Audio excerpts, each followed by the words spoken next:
This podcast contains adult content and themes. For a full list of our content warnings, please see our show notes. Listener discretion is advised.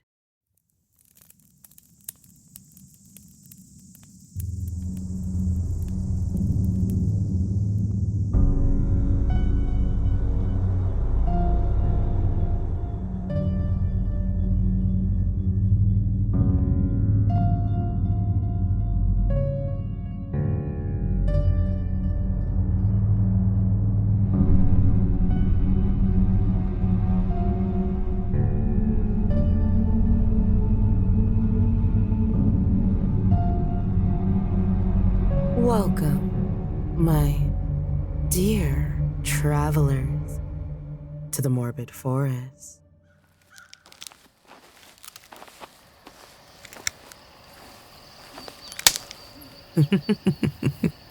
I know you're following me.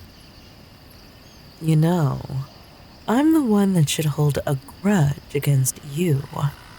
After all these years, my voice has never been the same since we tangled. But you know what else isn't the same? Me. You want to tangle again? Well then, just call me the groundskeeper.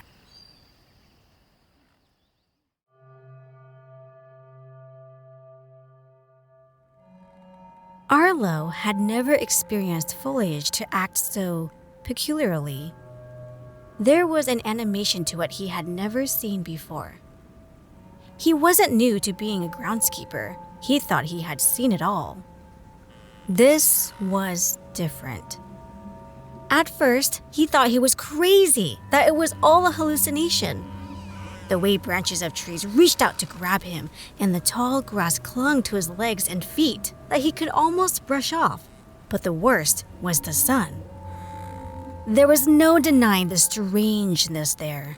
The sun screamed as it set every evening. Arlo learned not to step off the mower or the paths around the facility. Even more importantly, he learned to avoid the shade of the trees. The plants in the shade were more violent. The facility was located in the extremely isolated town of St. Arkham. It was 200 miles of country highway before there was another town. Then, the facility was an hour away from St. Arkham, deep in the wilderness. No one ever used the road leaving the facility, and Arlo honestly couldn't say whether the locals never came by or were forbidden. The entire facility was self-sufficient, and the people who lived there worked for the military in one way or another. They all slept inside the boundary of walls surrounding the area of the facility. Arlo wasn't in the military or part of the research. They hired him for a 5-year contract to keep the grass mowed, the trees trimmed, pest control, and general maintenance. He even got to see a couple of those military robots. The job was easy at first, honestly the best job he ever had. Lodging and food was included. He only ever spoke to his boss maybe 3 times before things got strange. 3 years in, the sky turned blood red. Not the same red when the sun was setting. It was a luminous red, with dancing light and dark clouds. It lasted for over 2 weeks. Arlo refused to step out of the walls during that time. His boss tried to explain it was an atmospheric disturbance caused by a comet that passed too close. Something about ionizing the magnetosphere. Arlo wasn't buying it. Eventually, though, it passed and he hopped back on the mower. Only now, things were different. The first normal day with a blue sky, the sun set an hour late, and it screamed as it lowered beyond the horizon. The forest crept, the grass swayed, and the setting sun screamed. He tried to tell his boss that the foliage acted strange, but he never listened. Just said to get back at it, and if there was any damage to the wall surrounding the Arkham lab, to put in a maintenance request. He would get the supplies to repair it. Eventually, he stopped taking days off. The blades of grass seemed to work their way up the walls if he missed a day of mowing and weed eating. If over 2 days passed without mowing, the grass would grip the mower's tires so badly he couldn't slow down. Mowing that fast over uneven ground shook the mower violently. Not only was it not good for the machine, Arlo's entire body was always sore for days after. The most menacing part was the forest. He thought the trees were getting closer, but he wasn't sure. The lawn was getting smaller. The time it took to finish mowing was less and less, and he wasn't going that much faster. Working as a groundskeeper, Arlo would get used to knowing how long a job took, especially after doing it for years. To be sure, he needed to measure it. Arlo walked out after he mowed the grass down, careful not to cross into the shade. He carried a large metal stake with him. He could feel the stare of the demonic forest. His gut sank, and he held his breath while approaching. The trees seemed taller and more menacing than he ever remembered. It could have been a trick of the eye or mind, but Arlo swore the trees and branches leaned towards him. In the thick matchbox-like forest, something gleamed. He saw it for only an instant, but it was there. A faint reflection off of a smooth black surface. The trees shifted and obscured the view, despite Arlo not moving. He thrust a metal stake into the ground a few feet from the shade. The grass was longer in the shade by a few inches, and he knew he would have to come back and mow in the evening when the angle of the sun pushed the shadows back. He walked back and felt a chill having his back to the forest. The feeling of hostile eyes burning into his back was getting to be too much. He stepped back on the large mower, and the wheels had sunk into the damp earth. The trimmed grass was still trying to pull it down. The mower fought and the wheels groaned, trying to move. He had to really give it some gas before it pulled forward with a jump as it broke free. Arlo turned and saw that the shade had crept, and the stake was no longer in the sun. The gleam caught his eye in the forest again, and thought he heard a hint of a resonant note, as if someone struck a hollow metal tube. The engine drowned out the sound. He pushed the observation to the back of his mind. He went inside to talk to his boss. Arlo heard him slam a phone down as Arlo stood outside the door. Everything okay? Arlo asked, scratching his head, trying to seem casual. In a moment of frustration, his boss shouted, "No one was answering me. The internet isn't working, and even the old phone system isn't getting through. I even sent a person out to physically deliver a message, and they never came back." He noticed who he was talking to, and Arlo could see him try to calm himself. What do you need? Arlo explained his fears about the encroaching forest. His boss looked concerned, and he couldn't tell if it was for Arlo's sanity, or for the encroaching forest, or for the lack of communication he was receiving from the outside world. Listen, the forest is evil. It's moving in on its own, and I can't stop it. Arlo said, and realized how ridiculous he sounded. Either that, or we leave. No, we can't do that. He shook his head and waved his hand like the idea was buzzing around his head like a fly. It would draw too much attention. I can't have my people distracted. They're far too focused on their work. He thought about it really hard. I'll send you someone to help tomorrow. Train him, and the two of you should be able to get a handle on things. I don't need help. We need to... His boss dismissed him with a hand wave and started dialing on the phone again. The sun set 37 minutes later than it was supposed to that night. It hung on the horizon before it sank, screaming from sight. The screams were closer than before.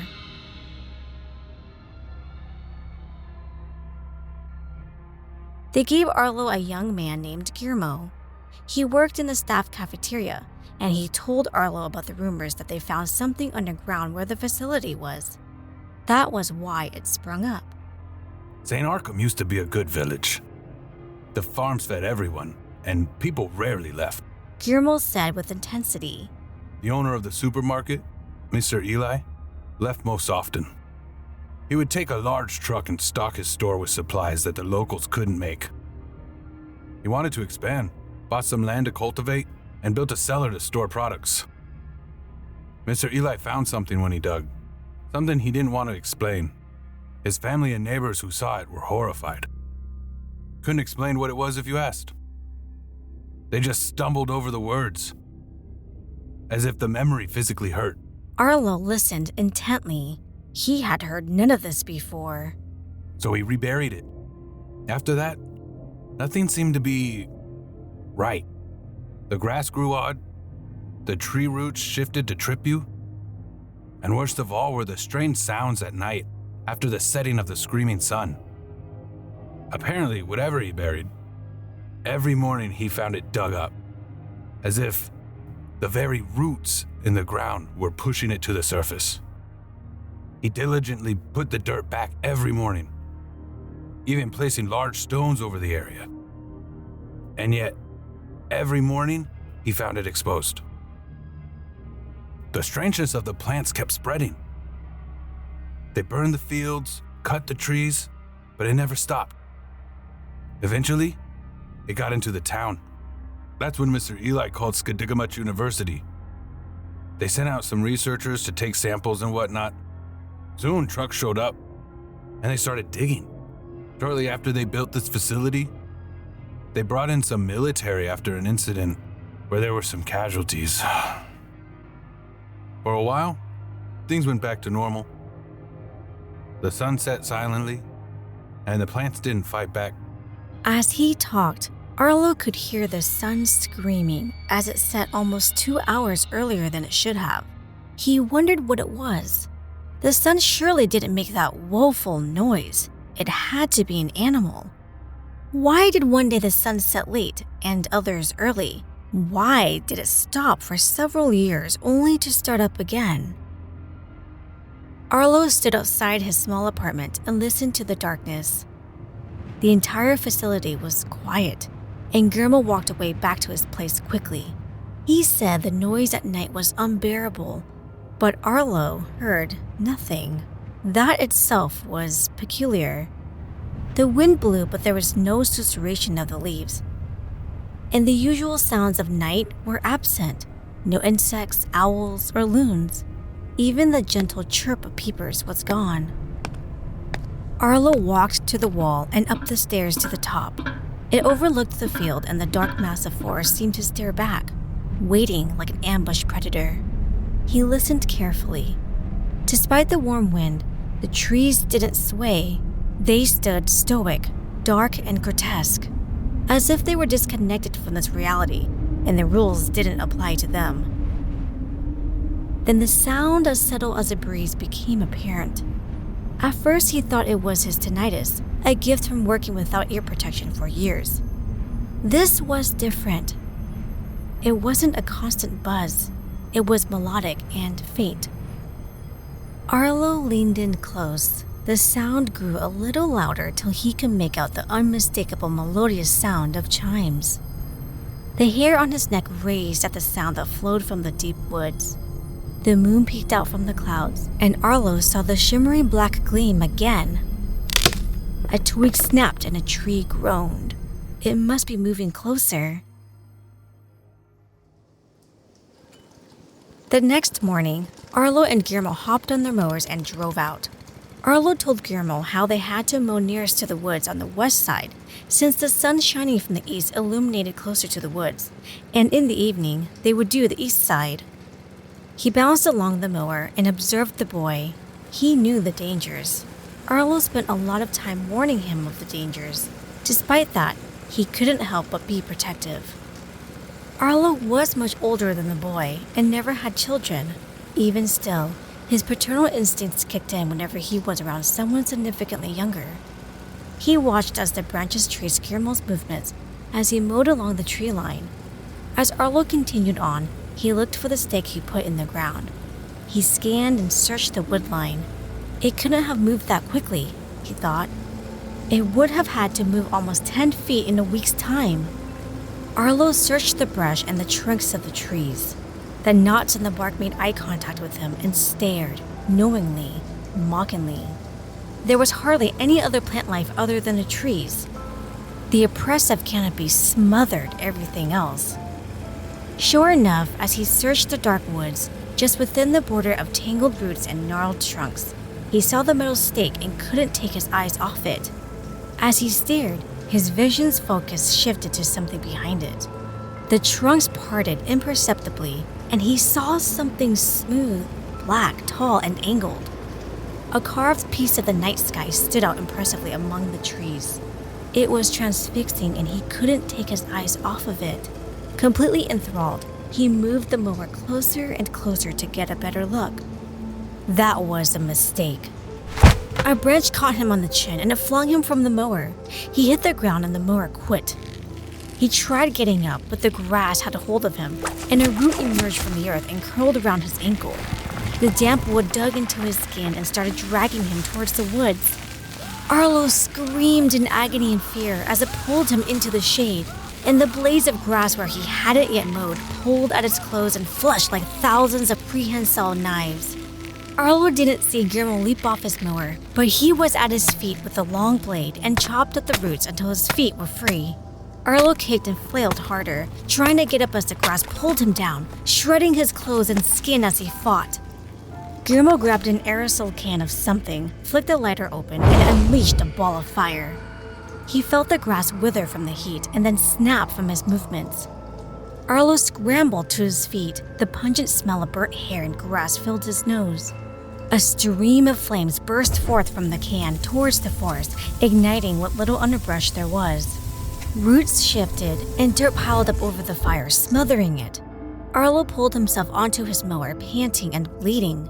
When he looked back at the woods, he could hear them groaning with disappointment. It was at that moment before he lost consciousness, he heard the melodic sound of chimes.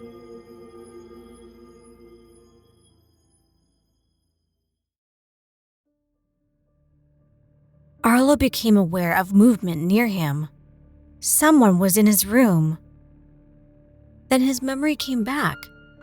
He forced his eyes open. He was in his room, in his apartment, and he could feel the presence of someone else there. A nurse walked in. He recognized her from around the facility. As far as he could tell, she was a sweet lady. She told him he bumped his head and was unconscious for several days. She told him he had to rest, but the moment she left, Arlo had to see. He left the apartment as the sun was setting.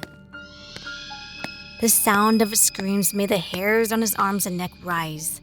He walked as fast as the dizzy spells allowed and got to the border wall. Luckily, it wasn't far. With wobbly legs, he walked up the stairs to the walkway that overlooked the veld. The sky was burnt orange and red. The blades of dark grass swayed, and the trees had crept almost 100 feet closer. The shimmering piece of night sky stood within the woods like an ancient monolith. Then the sounds of chimes emanated from the forest as the screaming sun fell below the horizon.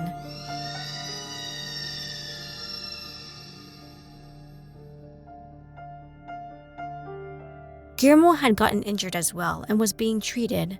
They left the grounds for too long. The next morning, despite the nurse's plea, Arlo left. He made a stop at the military barracks before he joined Guillermo at the garage. I need anything you can get me. A couple of guns, knives, anything you can spare. Arlo asked, and they laughed.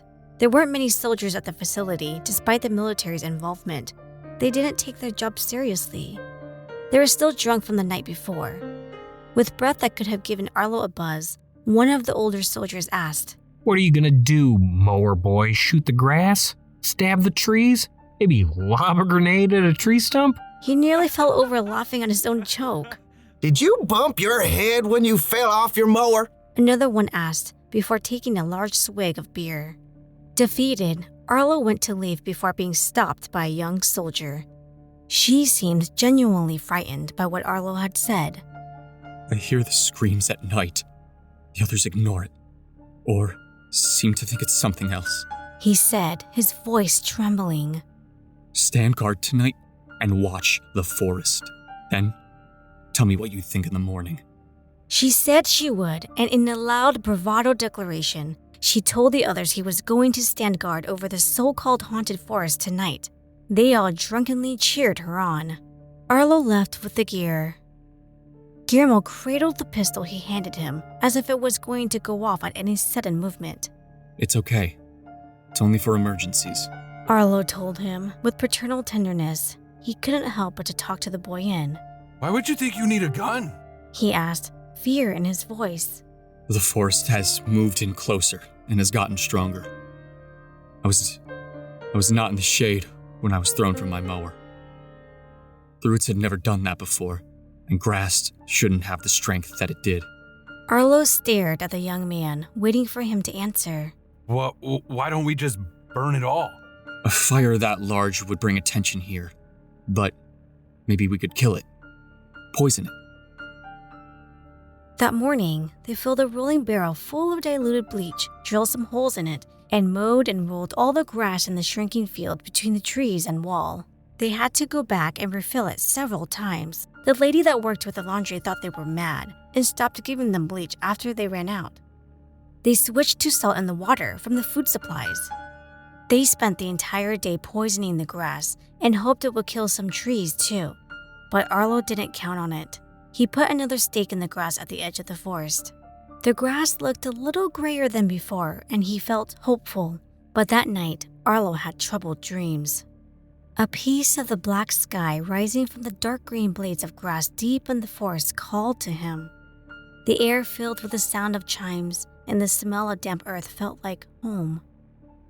The next morning, there was a knock at Arlo's door as he was getting ready to leave. It was the young soldier. The screaming was louder, but that could have been an insect or something, He said, trying to find the words for the next part. There is a tinkling though, like chimes. There are no wind chimes in here, and I can't imagine there are any out there, but I heard them. I hear them too. All the time. They moved with me as I walked the wall, and sometimes they were very loud. Then the wind, when it blew, it only blew from the forest, and it was filled with whispers.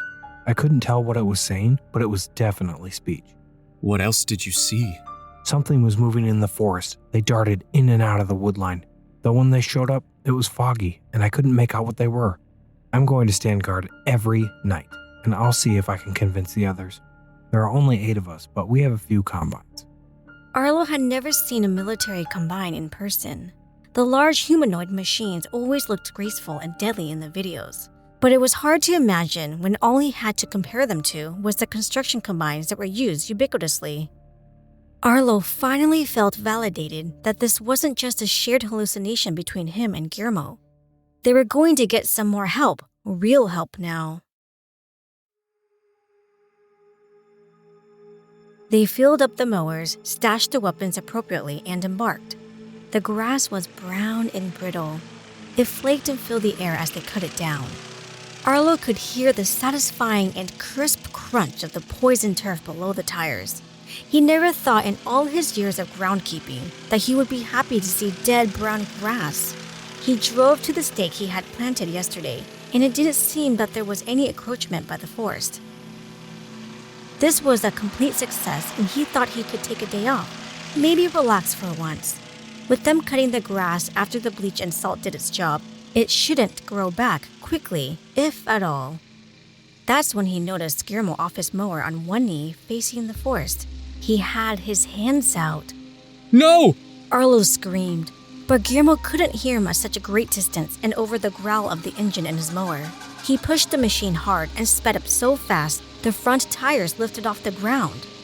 Arlo saw an animal emerge from the forest, the first living thing he had seen besides foliage in those woods. It cowered low and hesitantly approached him. The shape was more clear as he approached. It was a dog. No dog could live in those woods. Where would it have come from? How could it have survived? Arlo's mower roared as he closed in. The dog was close enough to sniff Guillermo's hand when he turned and smiled at him. Arlo saw him mouth the words, "It's a dog." His grin was pure happiness. The pure joy on his face disappeared when he saw Arlo's. What Arlo could see that Guillermo did not was the dog's head heave in strange motions it shouldn't have. Its jaw opened wide, and then the head split open like a flower. Teeth and tongues lashed out from the horrific petals of flesh. Guillermo turned and screamed as the dog creature lunged at him. Its tongues wrapped around his limbs and its massive flower jaws clamped down on his head and ripped viciously. His body convulsed in pain, and Arlo heard his muffled scream cut short from the creature's maw. The pistol went off in Arlo's hand as he got in range. He didn't remember pulling it, but the creature's head turned at the noise and dropped poor Guillermo's limp body. His head opened again in a horrific shriek, and Arlo emptied the clip at it one-handed as he drove closer. A bullet made contact, and the dog creature fell to its side and squirmed from the gunshot. Arlo shot it again and again as he rode closer, and eventually the pistol clicked empty. The creature still squirmed and convulsed and tried to crawl away, its tongue slashing at the air, while its fleshy, tooth-filled petals quivered in pain. Arlo couldn't let it escape and lifted the deck of the mower. He put it in four-wheel drive and turned on the blades and drove over it. After the front of the mower crunched over the squirming body, he parked with the mower blade still running. Grinding noisily, blood and flesh erupted from the chute. The blades made loud banging sounds as he chopped through bone. He parked there for a while and lowered the mower deck, making sure the blades had plenty of time to finish the job and ensure the thing was dead. The fallen piece of night sky stared out of a brief parting in the woods at him. Arlo tried not to look, but felt the dark monolith demanding eye contact. He still continued to resist. Arlo left the mower and carried Guillermo to the facility. Miraculously, he was still breathing. Despite his shredded face, he could hear him mutter, "It was just a dog," over and over. His face wasn't the only injury. The creature's coarse tongues shredded the rest of his body. The nurse nearly collapsed when she saw his body. They rushed him to their little hospital, and he waited the rest of the day and into the night for any news.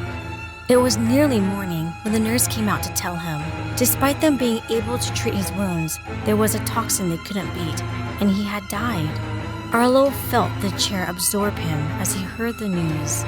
After some time, he wandered out of the hospital listlessly and back towards his apartment.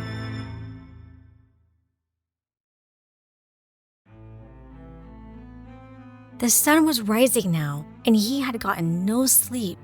He wouldn't be able to work this exhausted, but at least the bleach had worked and the grass was dead.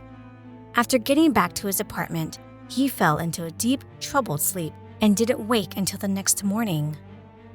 Arlo got ready to leave purely on muscle memory, Guillermo's gleeful face so perfect and pure.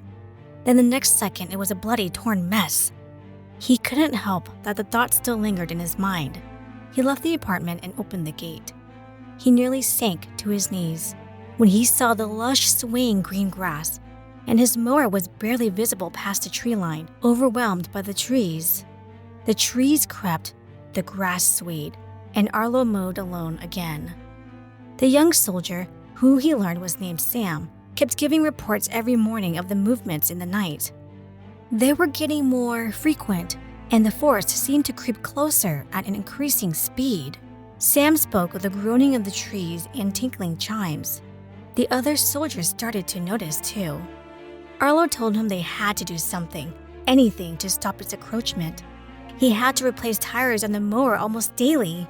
The blades of grass were getting stronger and more aggressive with each day. No matter how short he cut it, and he cut it so low, the blades hit dirt sometimes. The grass always grew back at least 5 to 6 inches. We should try burning it. I'll talk to some of the other soldiers and my superiors about taking the Sentinel combines and using their plasma sabers to cut back into the forest, Sam said during one of her reports. Arlo mowed and would have plenty of time to gather the supplies since there was a lot of less grass as the forest moved closer. He was careful to maintain speed and stay away from the shade.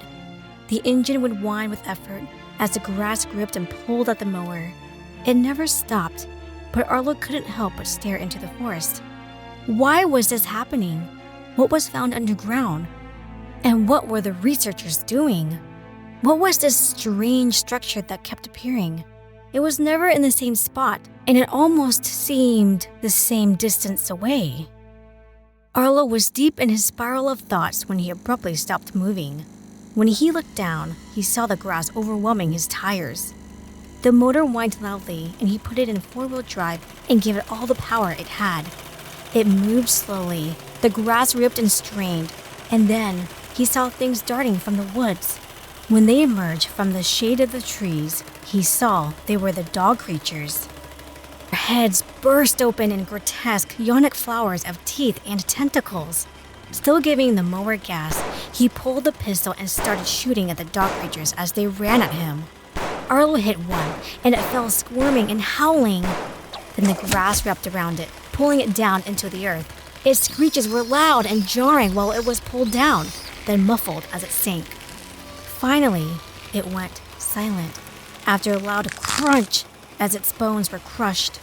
The grass that held onto his tires snapped and it thrust him forward, moving freely again. Arlo turned the mower and started heading towards the wall's gate.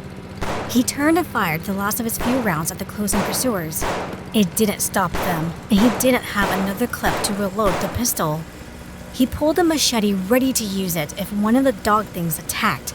Luckily, it didn't come to that. As he approached the gate, a large mechanical humanoid figure stepped out. A glow came from the face for a moment, and a machine gun mounted on the side of the head fired incredibly loud over his head. Arlo's whole body shook and his ears rang as the bullets tore up the ground. He didn't dare turn his head and drove past the massive legs and into the gate where another one stepped out. The gunfire continued for a moment before a voice called his name from the machine. It was Sam.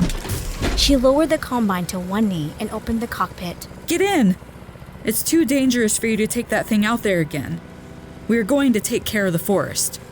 A massive hand from the nearly 30-foot mechanical man reached down and lifted Arlo to the cockpit in his chest. There was a small area behind the cockpit seat where he could sit. The cockpit was cramped, uncomfortable, and didn't seem safe, but it was better than being out there. The hatch sealed and the monitors came to life. The trees crept and the grass swayed. It rippled like water in the wind. Arlo glimpsed the shard of night sky glimmering in the woods, and he swore he heard chimes. They marched out beyond the wall with 2 other soldiers in combines. They all had ditched their normal weapons for plasma throwers.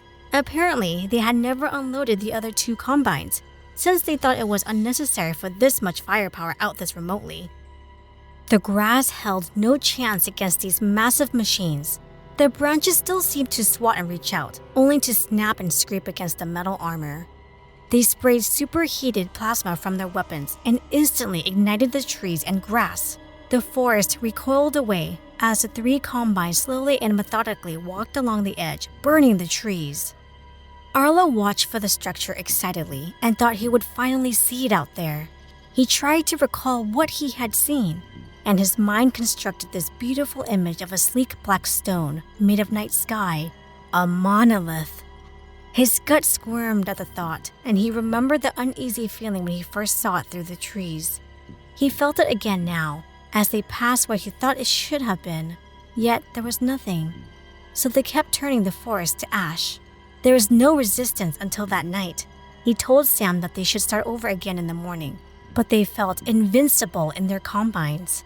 He felt it too, standing so tall, sheltered against the world outside. Arlo felt empowered, and that maybe they really could end it. He was mistaken. The sun set and the screams were louder and more hysterical sounding. It resonated and vibrated his very bones. The first 100 yards were cinder. Sam and the others stepped through the scorched trunks to burn away further in. Sam started spraying the plasma again when one of the signals went off. Arlo could see it on the monitor. A little blip that marked where the other combine was, even in the dark. It was there, then gone.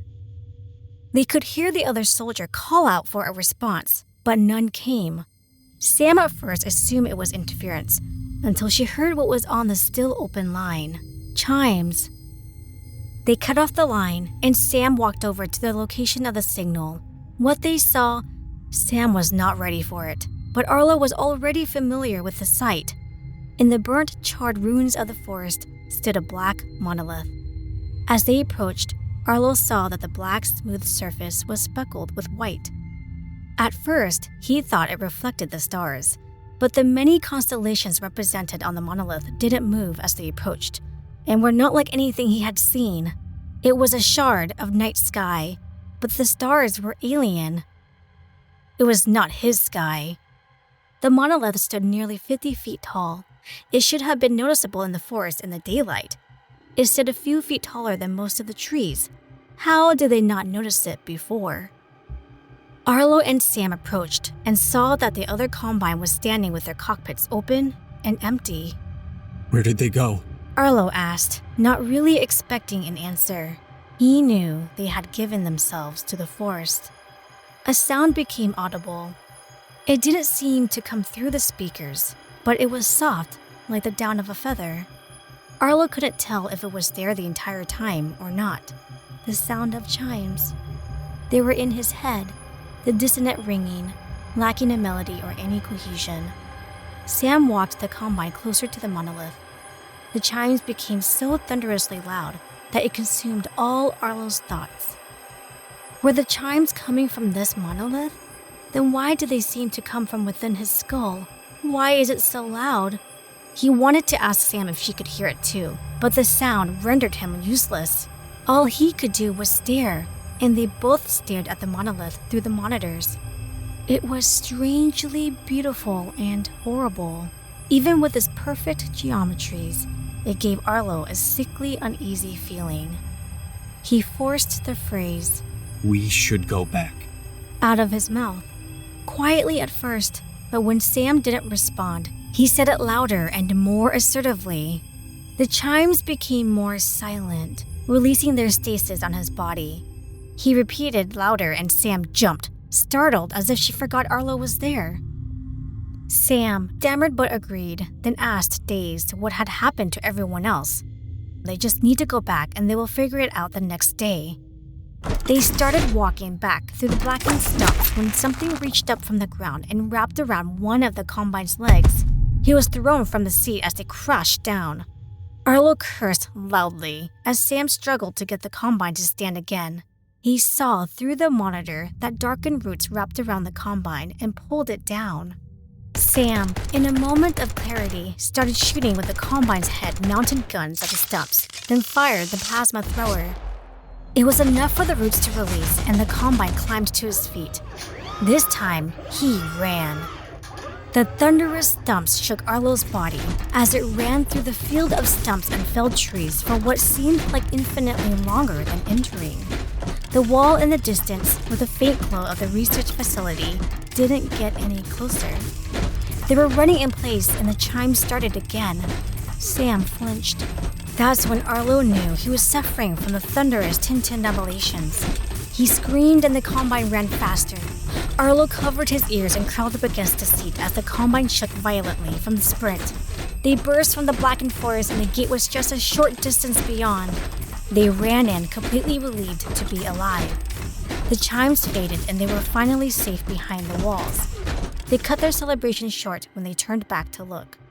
The forest followed them in. There were only 100 yards of smoldering stumps, and the dark forest loomed just beyond them, eager and carnivorous. Sam slept the whole day, but Arlo couldn't. He heard the chimes constantly now, and only dreamt of the monolith. He stayed awake and glared at the perimeter walls, or rather, a specific spot on the wall. There was nothing there that stood out, nothing that caught his attention, but he couldn't resist. In his periphery, he could see the tops of the trees from behind the wall. They must have moved nearly 100 yards in the matter of one night.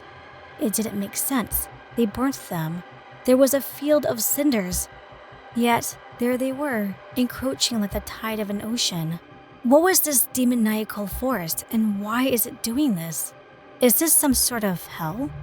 He understood nothing anymore, and what frustrated him specifically was why he couldn't stop fixating on that spot on the wall. Then he started sobbing. Arlo couldn't help it.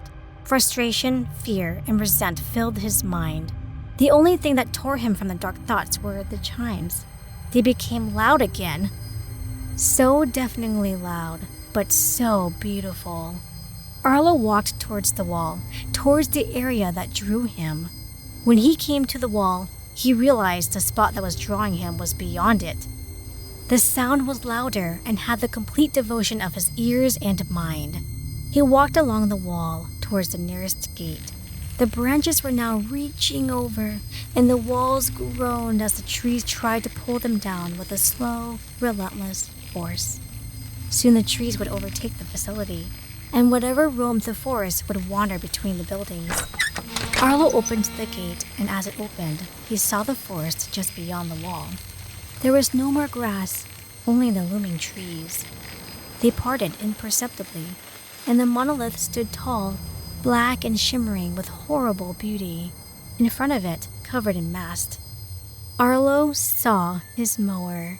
His purpose flooded back for a moment, and he turned away. He felt the pull of his purpose, his need to keep the forest away. Arlo knew before he left Sam that he was going to answer the call of this monolith. Arlo wanted to destroy it so that he could tell others to fight the forest. Burn it or they will give themselves up to it, to creep like the trees and to sway like the grass. He stepped from the gate into the rows of trees, beguiled by its siren's call. He knew he should go back, try to pilot the combine and smash the monolith. Instead, the chimes calmed his rage. He drifted in.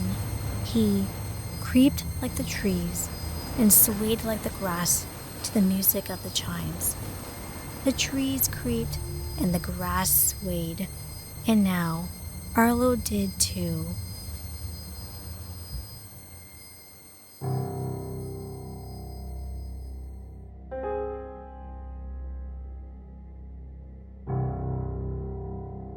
This has been a Morbid Forest production, and on this week's episode you've heard The Groundskeeper, written by E.M. Otero, with narration by Cathy Tran as your narrator, Kiefer Light as Arlo, Ron Hyatt as Arlo's boss, Matthew Trevino as Guillermo, Kyle Bone as Soldier 1, Sean Conkling-Methot as Soldier 2, and Glenda Villamar as the female soldier. Story editing and audio production by Naomi Richards. Our theme music was created by Blakmoth. Music and sound effects provided by Epidemic Sound. Interested in hearing more of EM's work? Well, go ahead and check out the show notes. I have links to his author page, Facebook, Instagram, and his own Patreon. So make sure you give him a follow.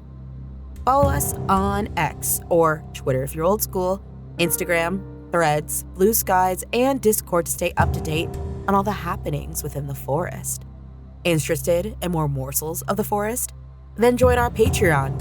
As a faithful traveler, you'll receive exclusive access to early episode releases, access to all bonus content, and deals on merch for only $3 a month. That's patreon.com/themorbidforest. Can you spare a moment to help other travelers in need? For just 1 review or 5 stars, you can help a fellow traveler in desperate need of a horror podcast. Ratings and reviews are the best way to find lost travelers out there. So head to your favorite podcast platform today to assist a fellow traveler in finding their path to the Morbid Forest.